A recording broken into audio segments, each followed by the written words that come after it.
Welcome to the Arizona Wildcat Show, brought to you by Fry's Food Stores. I'm Star Sports Editor Ryan Finley, here with Daniel Burke. Daniel, stop me if you've heard this before.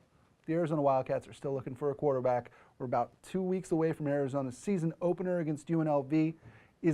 Are we any closer to figuring out who's going to be under center when they take on the running Rebels here in 2 weeks? Rich Rodriguez would tell you no, that we're still a week away from really knowing, but I think this thing is starting to get down to an Anu Solomon, Jesse Scroggins competition. It seems like they're pulling away a little bit from the other two guys, Connor Brewer and Gerald Randall. That being said, though, it could all change in a single practice. If Randall had a great practice and Solomon struggles, but right now it kind of seems like Solomon and Scroggins have been getting the most work with the first team. What I thought was interesting was today Rodriguez hinted or mentioned that as they pare down the reps here and just get it from 4 guys to maybe 2 or 3, that they could give some guys a specific package or 2 when they go through the reps. So they could have 8 to 10 plays that are designed specifically for one guy. So it wouldn't shock me if a guy like Randall maybe had a package or 2 throughout a game that they would bring him in to do. But it seems like, as far as the starting quarterback and the guy that'll get the majority of the work, it's kind of between Solomon and Scroggins at this point. DB, call me a skeptic here, but when a head coach says, well, all 4 just might play, I think gamesmanship. I don't care that it's UNLV, Right, followed by UT San Antonio, followed by Nevada. I don't care that me or you could start under center and give the team a pretty good chance to win all 3 of those games. It seems to me that when a coach says, we don't have a quarterback, he's either lying or it's really concerning.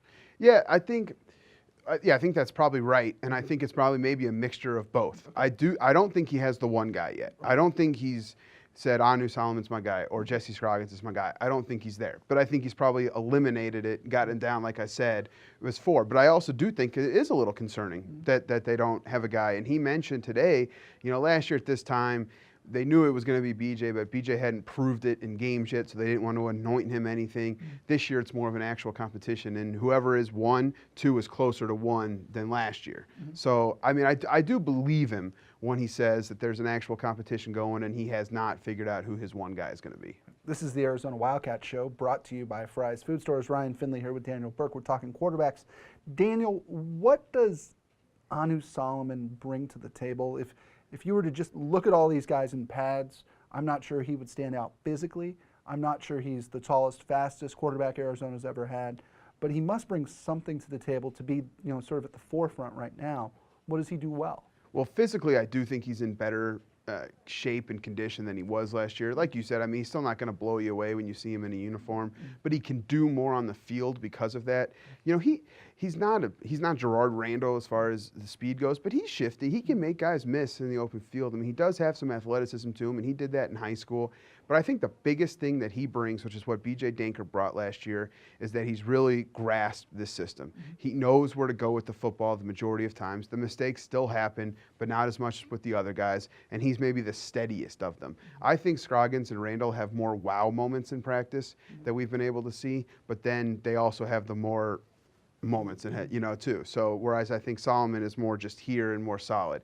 So sorry about being all handsy here all of a sudden. Solomon's here. The other guys kind of do that. Exactly. Yeah, okay. Yeah, you got it. Okay.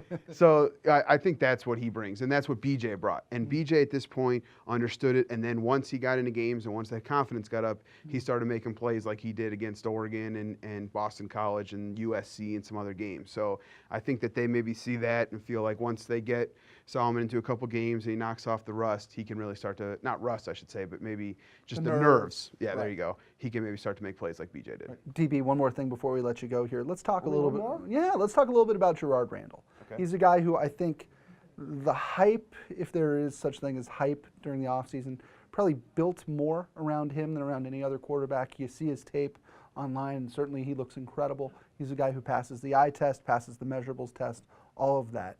All lobby team? All lobby team, exactly. If right now Gerard Randall is maybe anywhere between 2nd and 4th, what does this say about him so far, and what does he need to improve on?